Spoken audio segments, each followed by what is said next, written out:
To keep the vision, make sure you like, comment, subscribe, share the channel. We appreciate all the love and support. Fever fans, Team CC, we got to be honest about some things here. We are all Team Caitlin Clark. That we are.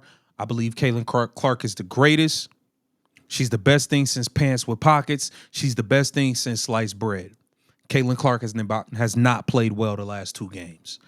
Now, we can be honest about the fact that, yes, we love CC, but we also have to be honest, she has not played her best basketball. Am I worried? Absolutely not. On a scale of 1 to 10, my worry level is at a 0 when it comes to Caitlin Clark. But we have to be honest. She has not played her best basketball. In the last 2 games, she's like 2 for 18 from 3. Caitlin Clark is somebody we felt was going to be a legitimate MVP candidate this season, especially based on how she finished the second half of the season last year. She was fantastic. Even before the Olympic break, she was really good. But post-Olympic break, she was the best player in the league. She played like she was unreal second half of the season last year. And these last 2 games, she's been very disappointing. I have to say it. You guys know I'm Team CC to the death of me. She's been very disappointing in the last 2 games. And it's not even just the shooting. Yes, the shooting has been bad. 2 of 18. I'm not too worried about the shooting. I've seen Steph Curry miss 13, 14 threes in a row. The best shooter ever. I've seen big-time scorers like James Harden when he was averaging 35. Houston Harden missed 12, 13 in a row. This happens with shooters. You got to shoot your way out of it. What has been more disappointing than the shooting with Caitlin Clark has been, for one, the second game versus the Atlanta Dream, how easy she conceded that when somebody was on her full court, she just pointed to the other side and told someone else to bring the ball up the floor. We went 9 straight possessions in the Dream game where she did not touch the ball because she did not fight to touch the ball. She did not, she being face guarded. You have to work through that. And she was too quick to point to another player and tell them to, hey, you go initiate the offense. That was very disappointing in the Dream game. Fast forward, we all got on Stephanie White for that Dream game saying, hey, Caitlin Clark needs the ball in her hands. That's when we're at our best. We need fast pace. We need to play faster. What does Stephanie White do? She said, hey, DeWanna Bonner, you're going to play backup power forward. Insert Lexi Hall into the starting lineup. We're playing faster. And we did play faster versus the New York Liberty. We did play faster. But what was disappointing was obviously the shooting, but that's one thing. The refs are a whole nother story. It's clear the WNBA refs hate Caitlin Clark. They do not want to see her succeed. She's getting hand checked and grabbed and fouled, and she gets a whistle like 5% of the time, bro. 5% of the time. It's embarrassing that the person that is bringing all the attention to the league and that is bringing in all the bread, all the money, can't get a single foul call that are obvious foul calls. They lost the free throw 35 to like 15. Come on, that's ridiculous. That is ridiculous. But from the Liberty game, I would say the most disappointing part of Caitlin Clark's game, yes, some of the turnovers, a lot of them are her teammates aren't ready for the passes, but still you have to clean that up. 10 assists for 9 turnovers. It's not good.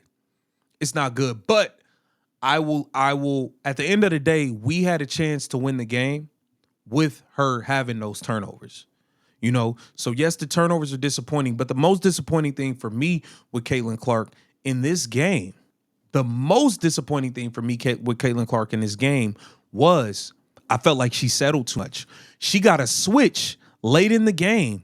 She got Jonquel Jones switched out on her. You fly by Jonquel Jones. You're supposed to get to the basket. Jonquel Jones don't got the foot speed to keep up with you. She settled for a pound dribble, sidestep to the right, fadeaway three-pointer, which we have seen her make. We've seen her make that shot. But in that situation, I feel like you already wasn't shooting the ball well. Let's get downhill. You could get past her and get to the rim. I feel like she settled a little too much. And then just there were times where she had opportunities in transition to make a play and she just didn't make it. She pulled it back out and settled for a three. Or she pulled it back, she lost her dribble, pulled it out, and reset the offense. Those are some of the things I just feel like her timing is a little bit off. Obviously, her shot is off right now. But I have no worries about the shot. But it's the decision making, and I feel like she should be attacking some of these players off the dribble a little bit more and getting to the rim. Now, you can say, hey, she probably felt like if she went past Jonquel Jones and got to the rim, she wasn't going to get a foul call even if she got knocked unconscious, which is a fair argument. Regardless, Caitlin Clark is, I believe, the best player. She has to play like it on a night in and night out basis, especially because the top players is showing it every night. Nafisa Collier is coming with it every single night, and that's the level we expect Caitlin Clark to be at. We need her to be at that level. We go as far as she's going to take us. We go as far as she's going to take us. I got all the confidence in the world in CC. I believe she will get right and get on her game. But I have to be honest and say these last two games have not lived up to the standard in the view that I have in my mind of what Caitlin Clark should be producing. Now, these refs, man. Hey, man, these refs, man. At this point, it need to be an investigation. I don't know what's going on. This girl is getting mugged. She's getting grabbed. She's getting hit. She shoots like 3 free throws a game, bro. She's shooting like 3 free throws a game. All this grabbing and all this fouling that's happening to her, and she's barely ever getting to go to the free throw line. It is ridiculous. Now, let's hear head coach Stephanie White talk about the frustration with the lack of calls being made for the Indiana Fever and the free throw discrepancies. It's ridiculous. Let's hear what Stephanie White had to say. I thought she got fouled. I think it's pretty egregious what's been happening to us the last few games. Mm-hmm. A minus 31 free throw discrepancy. And I might be able to understand it if we were just chucking threes, but we're not. We're attacking the rim. And the disrespect right now for our team has been pretty unbelievable. So it's disappointing, that it doesn't go both ways, or it hasn't gone both ways. But we also can't allow that to consume us, right? Like, we've got to be able to play through that. We've got to be able to control the things that we can control. I felt like at times our late game execution was good, and I consider most of the latter half of the fourth quarter because it was a tight ball game. We're still not recognizing our mismatches. I felt like AB had plenty of opportunities. We could have gotten her touches down low, and we had some turnovers, key turnovers. We settled at times. We fought, but we can't dig ourselves a hole from the beginning. Yeah, I mean, look, there's a system to making sure that we can send stuff in and communicate. There you have it, man. I mean, obviously she's frustrated with the lack of calls, and she should be. This is the most captivating, one of the most dynamic players in the world, and she cannot get a whistle to save her life. She got mugged on the last play. She got fouled before she even put the ball on the floor. She got hit twice, and there's just no calls. There's no calls happening, and it's just ridiculous. And at this point, to be minus 31 in free throws for the last 2 games, when you guys are like you're driving to the basket, there's no whistles, man. There's no whistles, and I'm glad to see Stephanie White holding the players down and coming at the officials like, hey, you guys got to make some of these calls, man. You have to make some of these calls. Now, let's also hear what Skip Bayless had to say about this. Let's hear it. And I'm thinking, okay, they got a real shot here.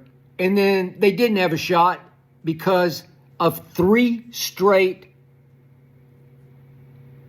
awful pro-liberty calls that I just can't believe what I just witnessed. These are the Fever of Caitlin Clark at home.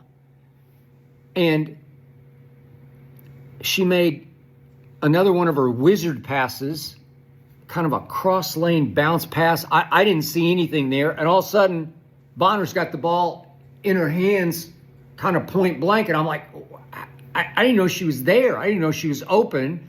She hadn't made a field goal the whole game. She doesn't start, but she's in position.